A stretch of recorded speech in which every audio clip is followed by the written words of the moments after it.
faw Toubactu officiel bis ni ki tey daal jàpp leen dootu leen amati benn jaaxle si wàllu info bu gaaw te wóor. Sonko Sonko Sonko Sonko Sonko Sonko Sonko Sonko Sonko Sonko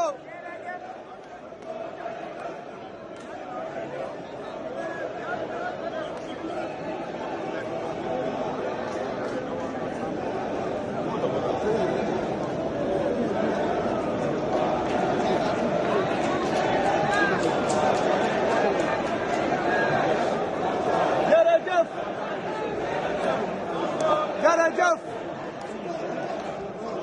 jërëjëf jërëjëf wallaay Sonko nana